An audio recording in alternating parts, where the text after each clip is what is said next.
नमस्कार, आदाब। आप देख रहे हैं बात मुद्दे की। मैं हूं रिजवान अहमद सिद्दीकी।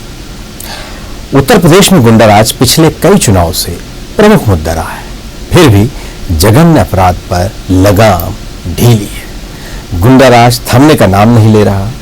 योगी सरकार इसी बिगड़ती कानून व्यवस्था को मुद्दा बनाकर बहुमत में आई। गुंडाराज पर बोलने वाले योगी आदित्यनाथ का दावा है यूपी में राम राज है। जिस गैंग रेप पीड़ित से वो मिलने गए, उस पर फिर तेजाब का हमला हुआ। दारोगा चाकुओं से बेरहमी से गोदकर मार डाला गया। सरकारें बदली पर मुद्दा हमेशा गुंडाराज ही रहा।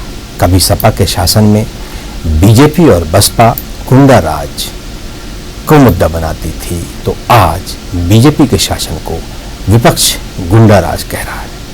पुलिस अधिकारी भी सत्ताधारियों के निशाने पर हैं। हाल ही में सुर्खियों में आई एक निर्भीक महिला अधिकारी पर तबादले की गाज गिर गई। प्रदेश में बिगड़ती कानून व्यवस्था कब और कैसे सुधरेगी, एक बड़ा सवाल है। जी हां, यही हमारा आज का विशेष योगी राज।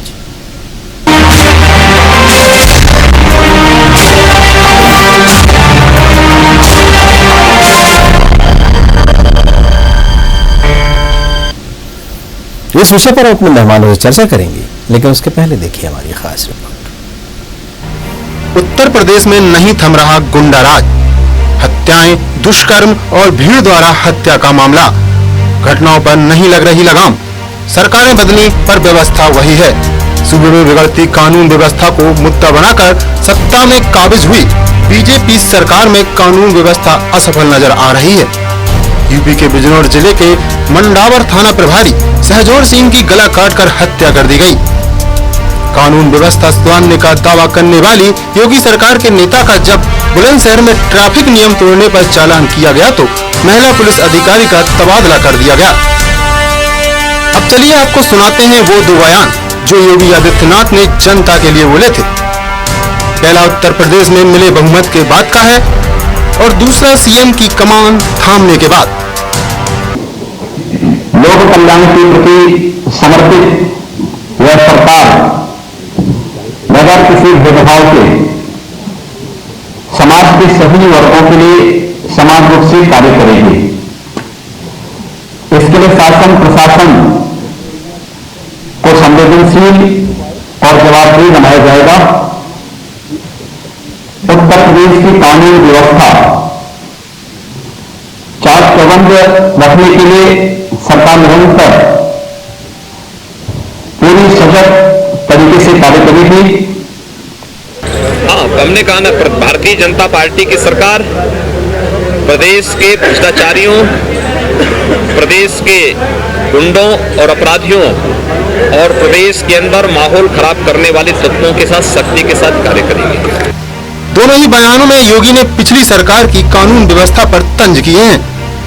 चलिए अब आपको सुनाते हैं योगी सरकार के 100 दिनों के कार्यकाल पर विपक्ष ने क्या कहा।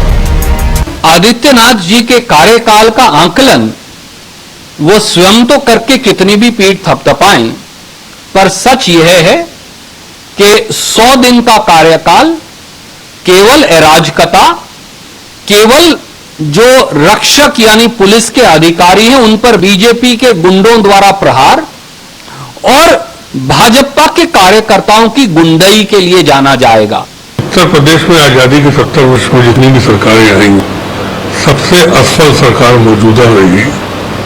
कानून व्यवस्था का नाम आई तो रोजाना आप कानून व्यवस्था का हाल देख रहे हैं। माफिया, सामंती व सांप्रदायिक तत्वों का जबरदस्त आतंक आदि ये सभी 100 दिनों में चरम सीमा पर पहुंच चुके हैं। प्रदेश में ठंडी पड़ी कानून व्यवस्था के मुद्दे को लेकर विपक्ष हमलावर हो रहा है। कभी कानून व्यवस्था को मुद्दा बनाकर जीत हासिल करने वाली बीजेपी अब गुंडाराज पर बोलने से बचती है। योगी के भाषण में केंद्र की योजना का जिक्र यह समझने के लिए काफी है कि सीएम से लेकर निचले स्तर का कार्यकर्ता भी लोकसभा चुनाव की तैयारी में जुट चुका है। मिशन 2019 में उत्तर प्रदेश एक बड़ी भूमिका निभाएगा, इस बात से इनकार नहीं किया जा सकता। फिलहाल देखा जाए तो लोकसभा और विधानसभा में बीजेपी जमकर उभरी है। और अब नजर फिर लोकसभा चुनाव पर है। ऐसे में प्रदेश की बिगड़ती कानून व्यवस्था पर जनता क्या फैसला देगी, ये तो वक्त ही तय करेगा।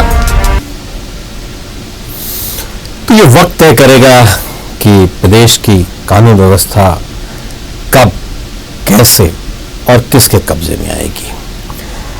योगी से बहुत उम्मीदें हैं। प्रदेश की जनता को 100 दिन पूरे हो गए हैं। 100 दिन में उन्होंने अपने रिपोर्ट कार्ड भी प्रस्तुत किया है, लेकिन दिन पर दिन कानून व्यवस्था पर प्रश्न चिन्ह लगता जा रहा है। इसी विषय बात करने के लिए हमारे साथ हमारे स्टूडियो में मौजूद हैं भारतीय जनता पार्टी के नेता हिदायतुल्लाह शेख, कांग्रेस के नेता दुर्गेश शर्मा, यश यादव समाजवादी पार्टी से और वरिष्ठ पत्रकार राजनीतिक समीक्षक पंकज पाठक, और मेरे सहयोगी न्यूज वर्ल्ड के political editor RC Bhatt Lucknow से हमारे साथ जुड़े हैं। आप सभी का बहुत बहुत स्वागत है। आरसी भट्ट, आपसे ही अगर हम शुरू करें इस बात को, इस चर्चा को, क्या देखते हैं आप? जिस दिन शपथ ली उस दिन एक हत्या, अब दारोगा की भी हत्या हो रही है, चाकुओं से गोद डाला जाता है, ट्रेन पर हत्या कर दी जाती है और जगह जगह गुंडागर्दी खुलेआम। अगर पुलिस किसी को रोकती है तो उस पर सत्ताधारी या उनके समर्थक कहीं ना कहीं आक्रोश दिखाते हैं, पुलिस वैन से अपराधी को छीनने की कोशिश करते हैं। ये सारी चीजें क्यों, ऐसा आपको क्या लगता है, क्या वजह है ऐसी? और एक पुलिस अधिकारी पर, एसएसपी स्तर के पुलिस अधिकारी के घर पर हमला होता है, एक चौराहे पर पुलिस अधिकारी कुछ ऐसे लोगों को जो वहां माहौल खराब कर रहे थे उनको अगर नसीहत देती है तो उसका तबादला कर दिया जाता है। कैसे देखते हैं आप इन सारी चीजों को? देखिए, जिन मुद्दों को लेके भारतीय जनता पार्टी लगातार चुनाव में गई, 5 वर्षों तक लगातार जिस तरह से अखिलेश का शासन था और कानून व्यवस्था की जो स्थिति को लेकर भारतीय जनता पार्टी लगातार कहीं न कहीं कोसती रही, तमाम आरोप लगाती रही समाजवादी पार्टी की तत्कालीन सरकार पर, खासतौर पे तत्कालीन मुख्यमंत्री अखिलेश यादव पर, वही कहीं कमोवेश स्थिति अब उत्तर प्रदेश में भी इन 100 दिनों के अंदर ये देखने को साफ तौर पे ये मिल रहा है कि जिस तरह से भारतीय जनता पार्टी इन मुद्दों को लेकर चुनाव में गई और सीधे तौर पे कानून व्यवस्था एक बड़ा मुद्दा बताया और उसके बाद फिर वो चुनाव जीतकर भारी बहुमत के साथ जो है वो सत्ता में आती है और उनका मुख्यमंत्री नियुक्त होता है और लगातार वो इस दिशा में काम करते हैं। शुरुआती दौर में तो देखा जाए कि बहुत सारी चीजें वो करने की कोशिश करते हैं कि कानून व्यवस्था हम दुरुस्त रखेंगे, एंटी चलाएंगे, लगातार जो है अपराधियों पर नकेल कसेंगे, लेकिन जिस तरह सांप्रदायिक माहौल सहारनपुर से खराब होता है और वहां से सरकार कहीं न कहीं अपनी पकड़ को सही नहीं बना पाती है, ढीली बना पाती है, तो उसको लेकर भी जो है उनके ऊपर वर्तमान सरकार के ऊपर आक्षेप लगने और लगातार किस तरह से रेप, खासतौर पर बलात्कार की अगर हम बात करें, अगर हम समाचार पत्रों को देखें या समाचार चैनलों को देखें तो लगातार बलात्कार की घटनाएं रोज जो है वो छप रही हैं, चल रही हैं और इसको लेकर भी सरकार कोई कार्रवाई नहीं कर पा रही है। और उसके साथ साथ जिस तरह से खासतौर पे इसको खुद लेकर कहीं न कहीं उत्तर प्रदेश के मुख्यमंत्री बैकफुट पर हैं, जो गमछाधारी हैं, यानी कि अगर हम भगवा गमछाधारी की बात करें, इसको लेकर खासतौर पर इसमें विपक्ष यानी कि बहुजन समाज पार्टी और समाजवादी पार्टी जो सरकार को घेरने का काम कर रही है, उनका भी कहीं न कहीं बीच में कुछ उत्पात रहा, उसको लेकर भी योगी सरकार सख्त हुई है। और उसके साथ साथ जिस तरह से कहीं न कहीं कानून व्यवस्था में हत्याओं का दौर चला है, क्योंकि एक सबसे विषम व्यवस्था होती है कि महिलाओं की जो यौन शोषण के और दूसरी हत्याओं की, ये अपराध जो है गंभीर अपराधों में आते हैं और इसको कहीं न कहीं सरकार रोकने में असफल हो रही है। और जिस तरह से अभी हालिया में राजनीति में 5 लोगों की हत्याएं हुई हैं, उसको लेकर भी सरकार कहीं न कहीं बैकफुट पर है। हालांकि मरहम लगाने का काम उन्होंने किया है, 5 लाख रुपए उन परिवारों को देने का काम किया है, लेकिन उससे कहीं इस मसले का हल नहीं है। एक कड़े प्रशासनिक नियंत्रण की आवश्यकता है, क्योंकि योगी आदित्यनाथ ने स्वयं ये बात कह दिया है कि ये अधिकारी सरकार दे रहे हैं और रिंग मास्टर के इशारे पर काम करते हैं। रिंग मास्टर जरूर बदल गया है, यानी कि पहले रिंग मास्टर अखिलेश यादव थे, अब खासतौर पर योगी आदित्यनाथ हैं, लेकिन उस रिंग मास्टर को कम से कम अपने शेरों को नियंत्रण में रखने की कोशिश की है ताकि वो अच्छे तरीके से चल सके। और सीधे तौर पर जिस तरह से उत्तर प्रदेश में कानून व्यवस्था की स्थिति बिगड़ रही है, उसको लेकर निश्चित रूप से आने वाले दिनों में जो है खासतौर पर विपक्ष को एक बड़ा मुद्दा मिलेगा। जी बिल्कुल, आप हमारे साथ बने रहिए। हम अपने मेहमानों से भी इस बारे में चर्चा करते हैं, समझते हैं उनकी राय क्या है। यश, क्या कहेंगे? सरकार आपकी थी, कानून व्यवस्था पर बहुत सवाल खड़े होते थे, अब वही सवाल आप भी खड़े कर रहे हैं। देखिए, जैसे आदरणीय आरसी भट्ट जी ने उत्तर प्रदेश अभी बात रखी अपनी कि बलात्कार हो रहा है लेकिन सरकार कार्रवाई नहीं कर रही, तो बलात्कार को तो चलिए हम इस तरीके से मान सकते हैं कि एक सामाजिक बुराई है। शासन प्रशासन का काम है कि उस सामाजिक बुराई को खत्म करे। यदि कोई बलात्कार हो रहा है तो उस पर कार्रवाई होनी चाहिए, पीड़ित को सुरक्षा मिलनी चाहिए। लेकिन खुद मुख्यमंत्री जब उस पीड़ित के पास जाते हैं, जिसका बलात्कार होता है, गैंगरेप होता है, उसके पर एसिड अटैक होता है, फिर खुद ही बोल के आते हैं कि आपकी सुरक्षा की जिम्मेदारी मेरी है, तो सुरक्षा की जिम्मेदारी के बाद भी अगर दोबारा एसिड अटैक हो जाता है लखनऊ जैसे प्रदेश की राजधानी में और उत्तर प्रदेश पुलिस नाकाम रहती है, तो ये उत्तर प्रदेश के मुख्यमंत्री को खुद सोचने की बात है कि जिसकी सुरक्षा की गारंटी उन्होंने ली अस्पताल में जाकर के और उस गारंटी को भी वो नहीं कर पा रहे, तो बाकी प्रदेश की जनता का वो क्या हश्र कर पाएंगे।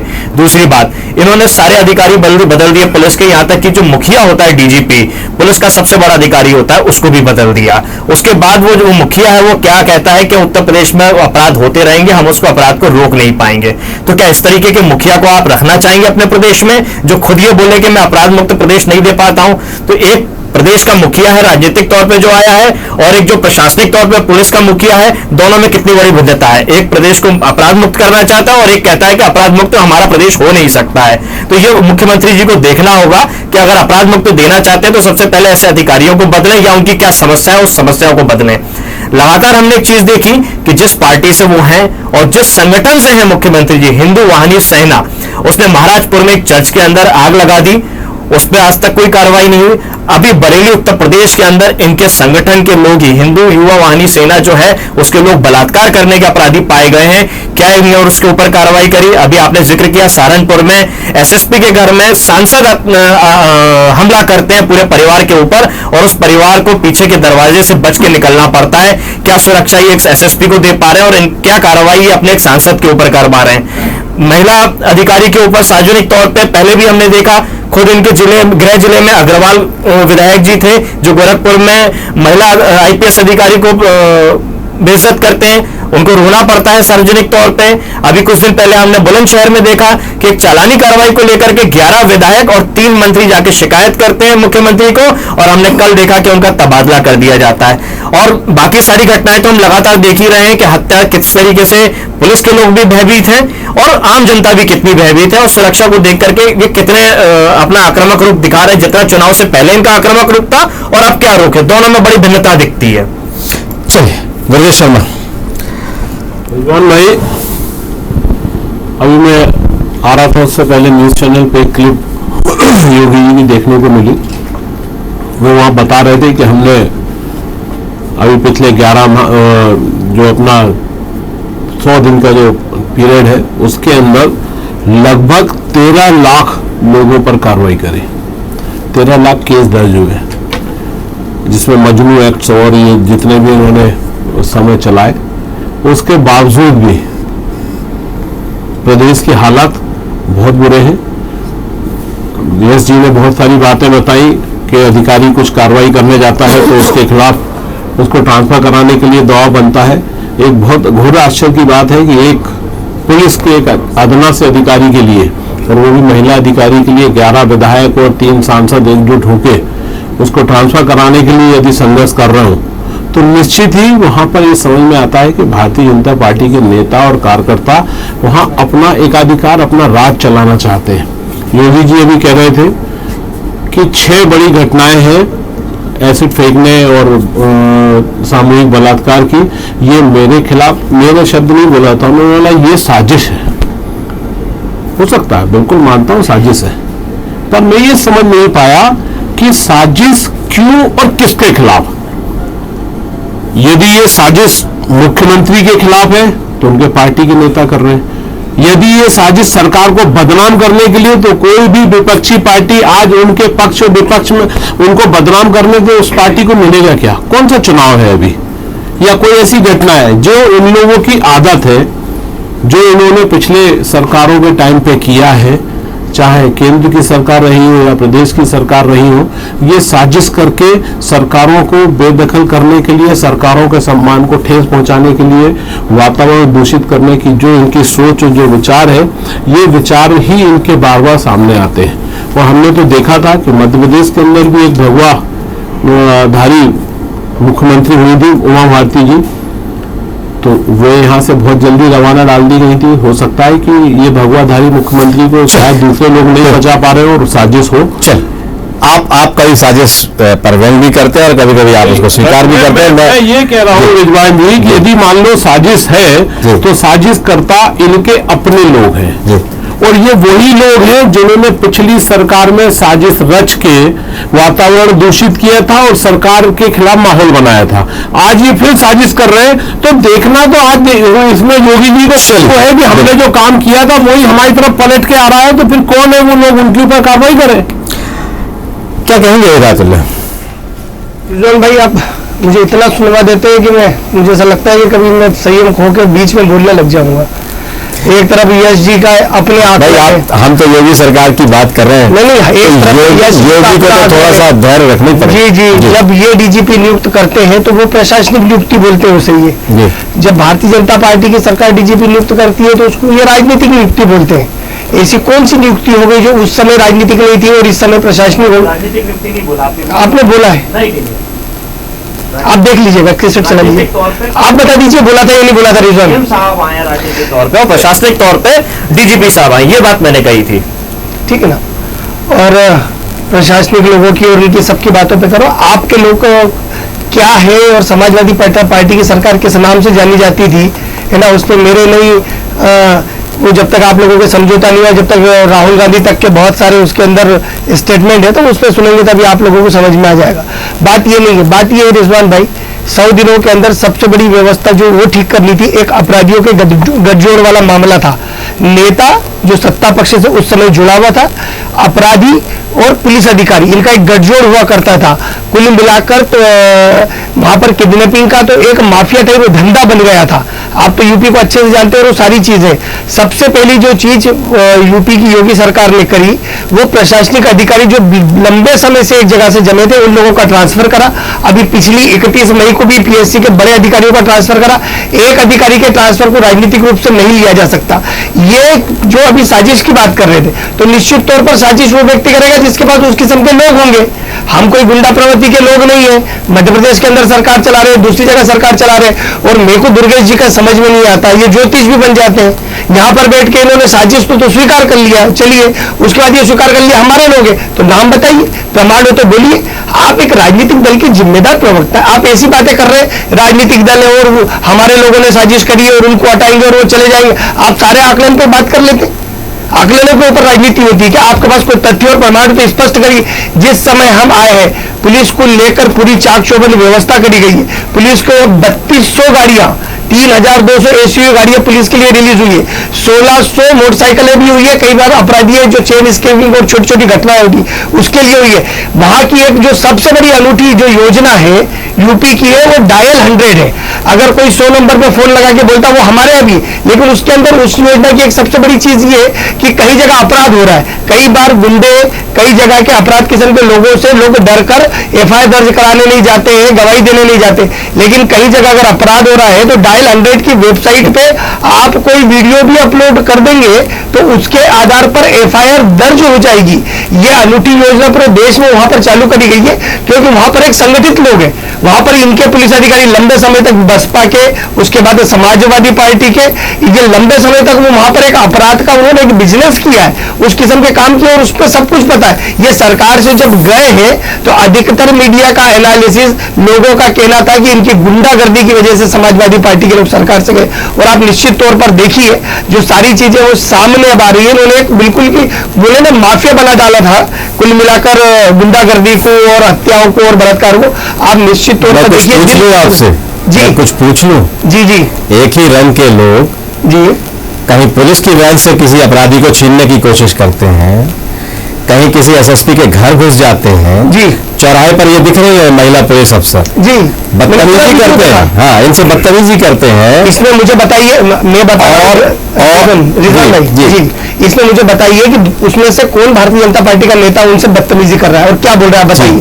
पूरा वीडियो है। ये वीडियो किसने बनाया? उन्होंने बनाया, उस पुलिस अधिकारी ने बनाया नहीं। अरे आस पास बहुत सारे लोग खड़े और बहुत सारी विचार वीडियो का वो हिस्सा है जी जिसमें वो अफसर नसीहत दे रही है या लताड़ लगा रही है। अब वो आप बोले कि वो हिस्सा सारा आदमी खड़ा हुआ हमारा ही होता, एक उस वीडियो के वजह से हमारे ऊपर आरोप लगा। अब बात तो पूरी सुन ले। जी जी। कहीं कहीं भैंस का मांस है, भैंस काटी जा रही है, लोग निकाल निकाल के लोगों को घर से मार रहे हैं, कहीं कुछ कर रहे हैं, कहीं कुछ कर रहे हैं। क्या कानून जो सरकार बनी है वो कानून व्यवस्था हाथ में ले लेने के लिए बनी है क्या? नहीं, क्यों नहीं पुलिस अधिकारी को काम करने देते हैं? क्यों नहीं, क्यों इस तरह? अब आप कहते हैं पूरे घर के बदल डालूंगा। अफसर तो वही है साहब, कोई आप कहीं चीन जापान से तो अफसर लाएंगे नहीं, बिल्कुल आप सारे बदल डालेंगे।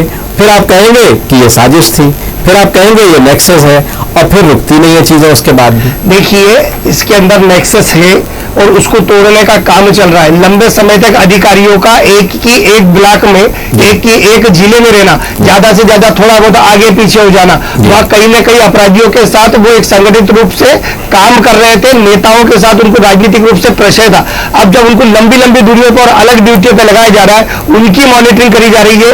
वो ईमानदार अफसर जिनको लूप लाइन में रखा जा रहा था, ऐसी जगहों पर बैठा जा रहा था जो सीधे सीधे कानून व्यवस्था जिनके जिम्मेदार जो अधिकारी थे उनकी जिम्मेदारी पे उनको रखा नहीं जा रहा था, उन अधिकारियों को आगे लाकर काम दिया गया है। तो कहीं ना कहीं बौखलाहट भी है, अपराधियों में भी बौखलाहट है, अपराध के नाम पर धंधा बिजनेस करने वाले लोगों में भी बौखलाहट है, उन नेताओं में भी बौखलाहट है जिनके केस अब चल रहे हैं। तो कहीं ना कहीं वो सरकार को बदनाम करने की साजिश। लेकिन रिजन भाई एक छोटा सा, आप पुलिस अधिकारी की बात कर रहे थे, उस पूरे वीडियो में मुझे बता दीजिए उस पुलिस अधिकारी से बेइज्जती कौन कर रहा है? वो पुलिस अधिकारी जितना बोल रहा है सब कुछ बोल रही है, उसके बाद वो बोल रही है भाजपा के गुंडे, उसके अंदर एक शब्द आता है ये भी पुलिस अधिकारी की मर्यादा में नहीं आता। भाजपा भाजपा नहीं, हम बोलते किसी राजनीतिक पार्टी के साथ ये शब्द नहीं जोड़ा जाए, वो अधिकारी की मर्यादा है। हम लोग राजनीतिक क्षेत्र एक दूसरे के ऊपर आरोप प्रत्यारोप। आप सत्ता पक्ष के हैं, सड़क पे जान लगा लेंगे आप सत्ता पक्ष वाली बात नहीं, आप सड़क पर जान लगा लेंगे, जान लगा देंगे हम किसी चीज। उसके बाद आप नसीहत नहीं, आप बताइए किसी चीज को आप सार्वजनिक रूप से ये भी कह रही है वो अफसर, ये भी किसी आदमी को अगर उस वीडियो की हम बात करें जो अफसर ये भी कह रही है कि इसी तरह से आप भाजपा को बदनाम करेंगे। नहीं वो आप सब बहुत सारी बातें कह रही है, उसके अंदर के बहुत सारी चीजें, लेकिन आप उसके अंदर और ये सरकार का अधिकार है, सरकार आप लोगों ने चलाई, आपने क्या सुना, किसी ने सुना, बसपा के लोग तो है नहीं, तो लंबे लंबे लगवा दिए, लेकिन ये सरकार का है। अगर कई पुलिस अधिकारियों के ट्रांसफर हो रहे, एक सरकार जो साल भर में नहीं आई है उसको सपा के नेता नरेश अग्रवाल जी असफल बताते, असफल आपके साहब जिनको जनता ने वापस घर भेज दिया, उस जनमत को तो मानिए जिन्होंने आपको 2-3 दिन मुख्यमंत्री बनाया। वक्त दीजिए इसलिए कि एक बार फिर लौटना आप सब लोगों के पास, वक्त की बहुत कमी है।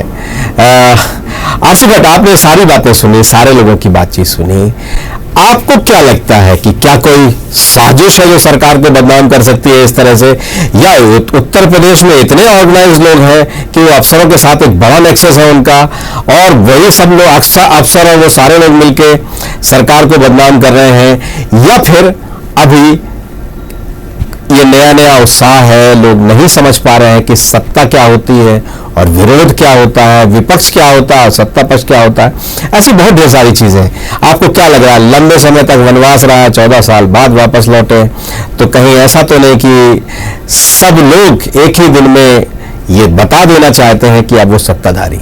क्या लगता है आपको?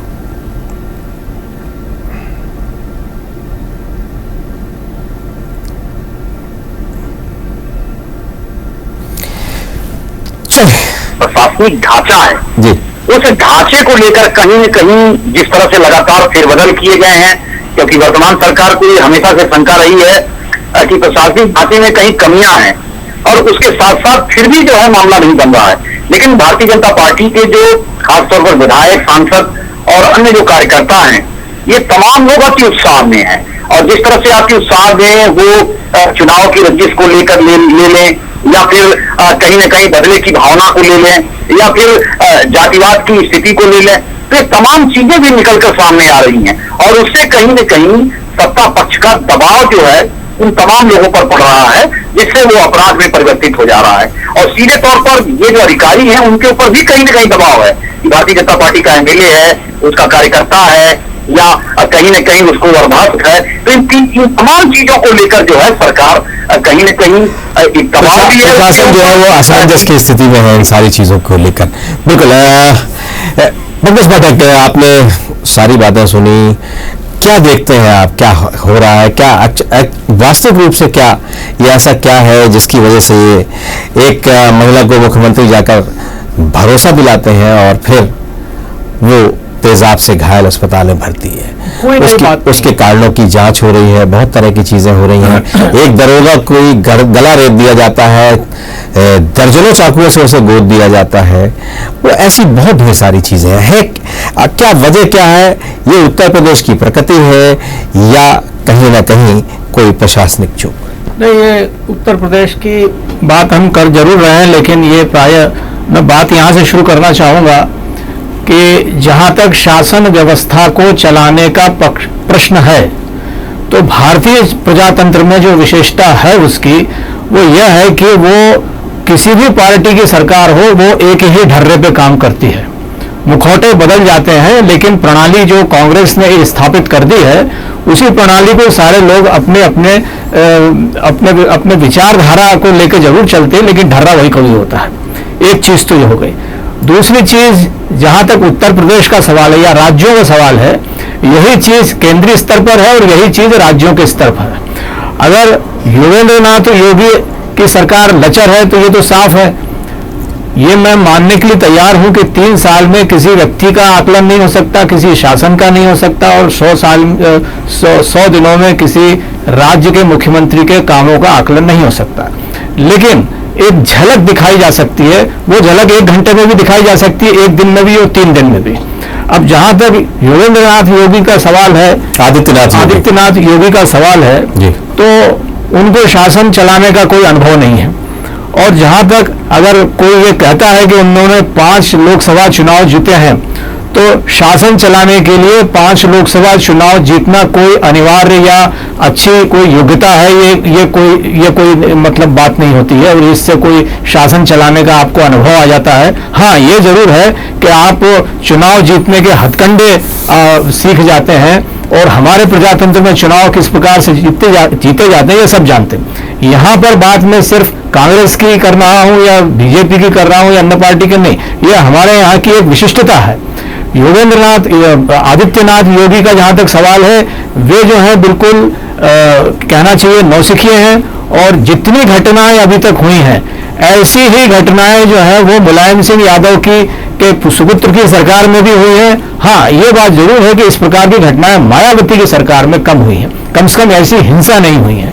लेकिन जो इस वक्त पिछले 5-10 वर्षों में और अभी 100 दिनों में जो अराजकता का जो नंगा नाच उत्तर प्रदेश में दिखाई दे रहा है, वो अभूतपूर्व है, लोमहर्षक है वो, और इस पे नियंत्रण लगाया जाना चाहिए। हमारे मध्य प्रदेश में भी ऐसी घटनाएं होती हैं, और राजस्थान में खूब घटनाएं सामने आ रही हैं, गुजरात में खूब हो रही हैं, और दक्षिण के राज्यों में भी हो रही हैं, और यहाँ पर सब जगह अलग अलग पार्टियों की सरकार है। उड़ीसा से आपको ऐसी खबरें कम आएंगी, लेकिन ये सब जो है चीजें ये अपवाद स्वरूप है। प्राय शासन का काम करने का तरीका एक ही है। अब जहां तक अधिकारियों का सवाल है, अधिकारियों के 3 वर्ग हैं। एक वो लोग जो साष्टांग दंडवत होकर सरकार के सामने काम करते हैं, दूसरा वो वर्ग जो तटस्थता से काम करता है और सरकार की कार्रवाई का शिकार होता है, और तीसरा वो वर्ग जो उदासीन है, उसे कोई मतलब नहीं है न शासन से न जनता से, वो सिर्फ नौकरशाह है और नौकरशाही कर रहा है। बिल्कुल, ऐसे में क्या अपेक्षा कर सकते हैं? निराशाजनक स्थिति है। ये अनुकूल वातावरण बनाना राजनीतिज्ञों का काम है, सरकार का काम है। वो अगर अनुकूल वातावरण बनाएगी और अफसर बेहतर ढंग से काम करेंगे तो जाहिर सी बात है उसी सरकार को उसका यश मिलेगा। जल्दी दुर्गेश शर्मा, जल्दी से कहिएगा, वक्त की बहुत कमी। युवान भाई, पाठक जी ने सबसे पहले कांग्रेस के ऊपर आक्षेप लगा दिया जी। कांग्रेस के शासन में न ये चीजें ढर्रा बनाई गई, न ये ढर्रा कांग्रेस ने दिया। कांग्रेस ने वो संविधान दिया जिसके बलबूते देश आज समृद्धि के पथ पर चल रहा है। जो उसके बाद में उन्होंने ये बात भी बोली कि राजस्थान, उत्तर प्रदेश, मध्य प्रदेश और मैं साथ में जोड़ूंगा कश्मीर भी, और उसके अलावा दिल्ली भी, पूरी जगह आज भारतीय जनता पार्टी अपना परचम लेके बैठी है, ताकत के संग बैठी है जी। उसके बाद बिहार में आपके गठबंधन की भी सरकार है जी बिल्कुल, बिहार में गठबंधन में सरकार है। बिहार से आपको इस तरह की घटनाओं का जो भी है, आज मध्य प्रदेश में भी हम देख रहे हैं, चाहे उत्तर प्रदेश में देख रहे हैं, राजस्थान में देख रहे हैं। थाने बंद हो गए रिजवान भाई, बिल्कुल बिल्कुल थाने बंद कर दिए वहाँ की सरकार ने, पूरी शराबबंदी करी, थाने भी बंद कर दिए। आप बोल दीजिए, राम राज्य आ गया। बोल रहा हूँ, भगवान रामचंद्र जी के राज्य से भी मतलब जो संपन्नता होनी चाहिए वो आ चुकी होगी बिहार में, वो आप देख लीजिएगा। आप जिस स्थिति मध्य प्रदेश में, उत्तर प्रदेश में, राजस्थान में और जल्दी पूरे देश में मैं समझ गया। आपने इन सब जगह की कानून व्यवस्था पर सवाल खड़े किए। दिल्ली में भी गैंग रेप हो रहा है और देश की राजधानी में तकलीफ देती है सब बातें, बिल्कुल।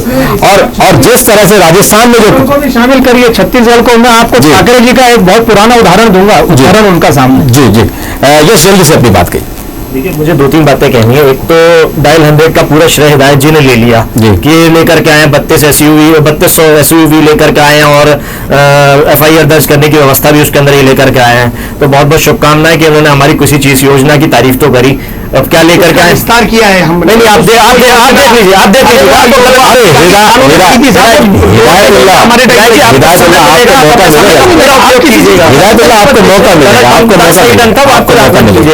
दूसरी बात, बार बार भारतीय जनता पार्टी के लोग ये बात कहते हैं कि साहब सरकार से बाहर निकाल दिया समाजवादी पार्टी को।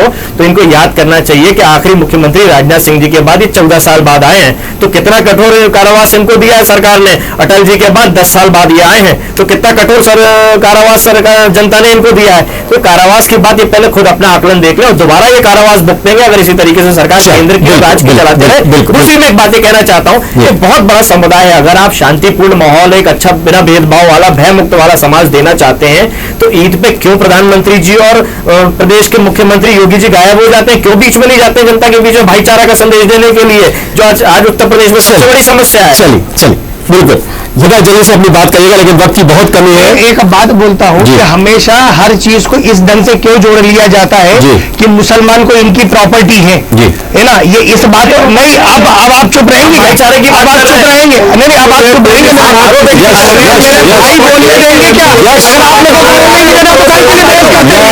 यश वक्त की कमी है, मुझे उनसे पूछ लेने दीजिए, मैं सवाल कर लूंगा। आप जी, ये कोई तरीका होता है कि हर बात हिदायत अपनी बात की एक शब्द नहीं बोलता तब तक आप मुझे अभी आप भी बोल रहे थे, आप हर चीज को मुसलमानों को लेकर सियासत से जोड़ने का काम मत करिए। लोकसभा विधानसभा चुनाव के अंदर क्या हुआ ये आप देख लीजिए। यूपी के अंदर खाता खुला भारतीय जनता पार्टी का, तो अलीगढ़ से जुड़ा। जो आप लोग जाकर तुष्टीकरण की राजनीति करते ना, ईद के ऊपर टोपी पहनकर, रमजान के रोजे खुलवाकर जो सारी बातें करते हैं, हम इन चीजों से परहेज नहीं करते, हम करते हैं इन चीजों को। तो आप इस चीजों को सरकारी तौर पर, आप इस चीजों को दिखावे के तौर पर आयोजन कर कहीं ना कहीं इस चीज को बोलते हैं। जो चीज नहीं है परंपरा की, एक संत आदमी के लिए जो उसकी परंपरा है वो निभाता है, लेकिन अपनी जिम्मेदारियों से कोई मुकरते नहीं है। और आम जनता, आम मुसलमान इसको मेरी एक चीज का जवाब दे दीजिए। हाँ, मेरी एक चीज का जवाब दीजिए।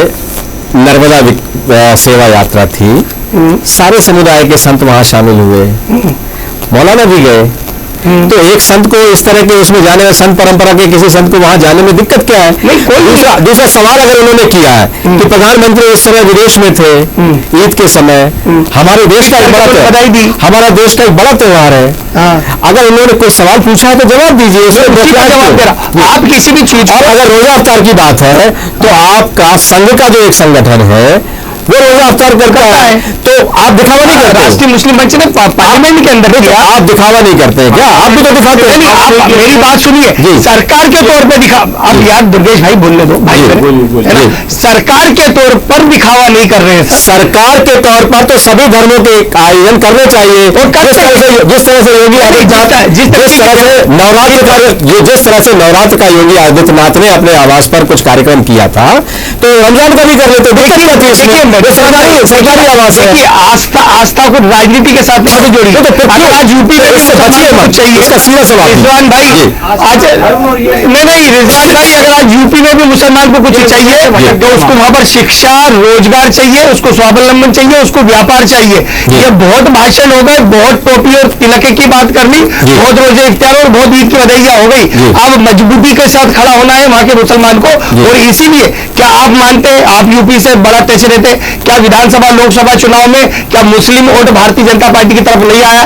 3 तलाक को लेकर हमारा जो मुद्दा था, खुले तौर पर समाज के बीच में गए। इसको मैं तय नहीं कर पाऊंगा, इसलिए कि मुझे मालूम नहीं है गोपनीय मतदान किसने क्या किया। नहीं वो तो आप क्या कर लीजिए, ये तो खुदा के मायावती जी, ये तो खुदा के मुलायम सिंह जी बोल रहे थे, ये कैसे हो गया?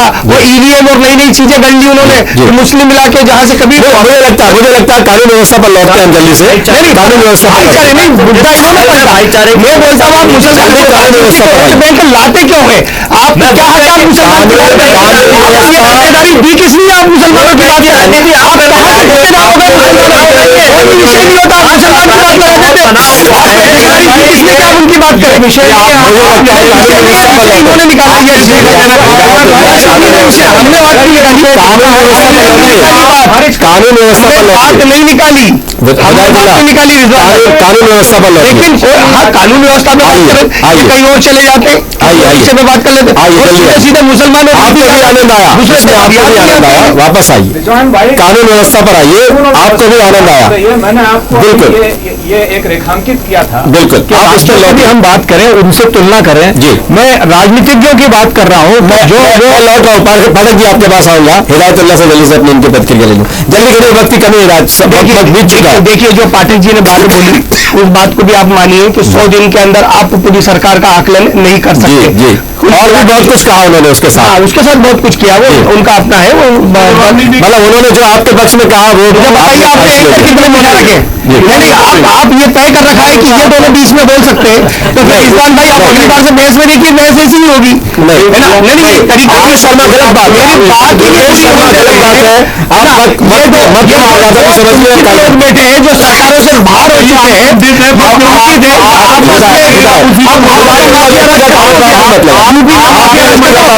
यहाँ पर बना लो आप गठजोड़, नहीं आप यहाँ पर गठजोड़ बना लो। हिदायतुल्लाह आपने मुल्ताई भूल गए क्या?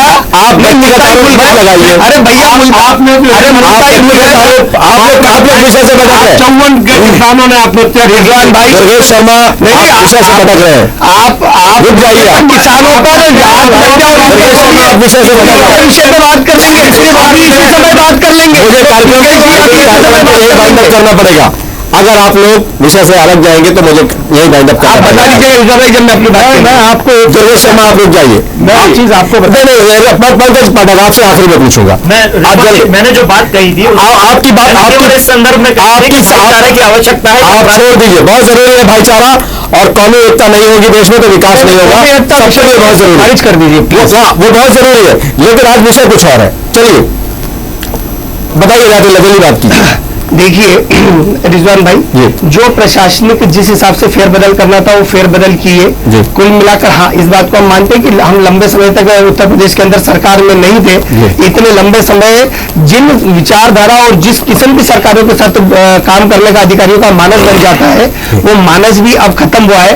आसपास के एरियो में मैंने बोला एक अधिकारी आसपास के जिलों में इधर से उधर खेलता रहता था, ट्रांसफर के खेल, वो भी नियमों के आधार पर, नहीं तो अपने पूरा समय काटता था। हमने उन सब चीजों को ठीक किया है, और हकीकत में कुछ अपराधी तत्व, कुछ पुराने राजनेता दल के जो सत्ता की मलाई खाते थे, वो इस किस्म का माहौल खराब करना चाहते, और इससे जनता कुछ नहीं। लेकिन आपके जो लोग बहुत कुछ कर रहे हैं उनके बारे में भी तो कुछ नहीं कीजिए साहब। मेरी एक बात सुनिए, अपराधी किस्म का कोई व्यक्ति, अपराधी नहीं, आपके विधायक सड़क पर गुंडागर्दी कर रहे हैं। नहीं कोई विधायक नहीं कर रहा। अरे आपके विधायक धमका रहा है अफसर को, नहीं अपने बेटे को खिलाने की कोशिश कर रहा है।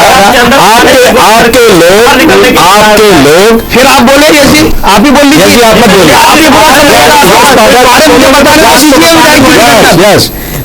दूसरा ये कि एक पुलिस वैन से आपके लोग अपराधी को पकड़ लेना चाहते हैं, खींच लेना चाहते हैं, ये तो आप ही के लोग कर रहे हैं ना, कोई और थोड़ी कर रहा है। ये हमारे लोग कोई नहीं कर रहे, वो आपको नहीं, हम ऐसी किसी भी घटना को उसमें स्वीकार नहीं करते और ऐसी किसी घटना का समर्थन नहीं करते। लेकिन कोई भारतीय जनता पार्टी का सांसद, कोई भारतीय जनता सांसद ने एसएसपी के घर पर हमला करवाया और आपने सांसद से एक सवाल तक नहीं पूछा। अरे आप बताइए कि आपको साजिशन कोई आप किसी पर आरोप लगा रहा है, पूरी सरकार और पार्टी को बदनाम करने की कोशिश कर रहा है, तो ऐसी चीजें तो कर सकते हैं। ये तो षड्यंत्रों पे सरकार चलाने वाले लोग हैं, इनके पास तो यही काम है। बिल्कुल बिल्कुल। आप पंकज पाटिल जी, आपको जल्दी से अपनी बात करिए, फिर हम इस कार्यक्रम को समाप्त करें।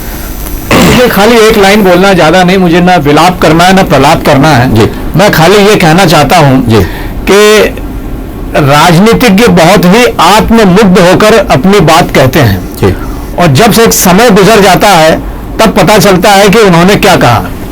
ठाकरे जी का भारतीय राजनीति में, राष्ट्र की राजनीति में, मध्य प्रदेश की राजनीति में बहुत महत्वपूर्ण स्थान है। मैंने अभी पिछले कुछ दिन पहले, राष्ट्रीय अध्यक्ष रहे भारतीय जनता पार्टी के, मैंने पिछले कुछ दिन पहले अभी उनका बहुत पुराना एक इंटरव्यू पढ़ा। इसमें उन्होंने ये कहा था, देखिए नक्सली आंदोलन भी कानून और व्यवस्था से जुड़ा हुआ प्रश्न है, आतंकवाद से जुड़ा हुआ प्रश्न है जी। उन्होंने ये कहा था कि जिस दिन हम छत्तीसगढ़ में सरकार में आ जाएंगे, नक्सलवाद की समस्या अपने आप समाप्त हो जाएगी। आपको ये पता है तथ्य कि छत्तीसगढ़ में भारतीय जनता पार्टी की सरकार आने के बाद नक्सलवाद और चरम पर है और छत्तीसगढ़ देश के राज्यों में नक्सलवाद के लिए चरम पर है। मुझे इतना ही कहना था। बिल्कुल, सरकारों के अपने अपने तरीके, तौर तरीके होते हैं और पार्टियों के अपने अपने बयान, लेकिन वही बयान बाद में गले की हड्डियां बनती हैं। आरसी भट्ट, जल्दी से अपनी अंतिम प्रतिक्रिया आप दीजिए।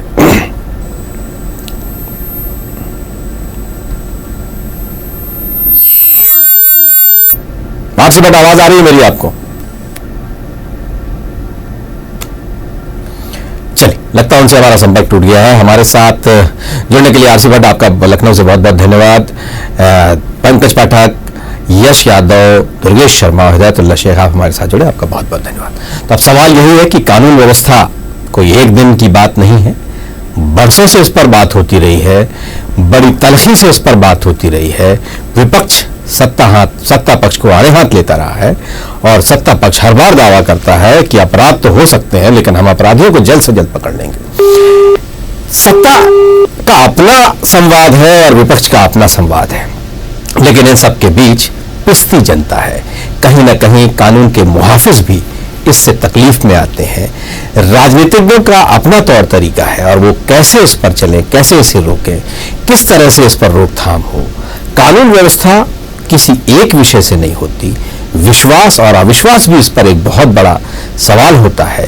और सत्ता के प्रति, शासन के प्रति, प्रशासन के प्रति यदि जनता में भरोसा बढ़ेगा तो इस तरह की घटनाएं अपने आप शनै शनै कम होती हैं। ऐसा नहीं है कि अपराध पूरी तरह से थामे जा सकते हैं, लेकिन अपराधियों के जो हौसले फिलहाल उत्तर प्रदेश में दिखते हैं वो चिंता में जरूर डालते हैं। और हम उम्मीद करते हैं कि योगी जल्द से जल्द इस पर कोई सख्त कदम उठाएंगे और कोई ऐसा व्यवस्था बनाएंगे, कोई ऐसी व्यवस्था बनाएंगे जिससे उत्तर प्रदेश में अपराध कम हो जाए। हमारे इस कार्यक्रम में बस इतना ही। खबरों का सिलसिला जारी रहेगा। हम कल फिर मिलेंगे एक नए मुद्दे के साथ। तब तक मुझे दीजिए इजाजत।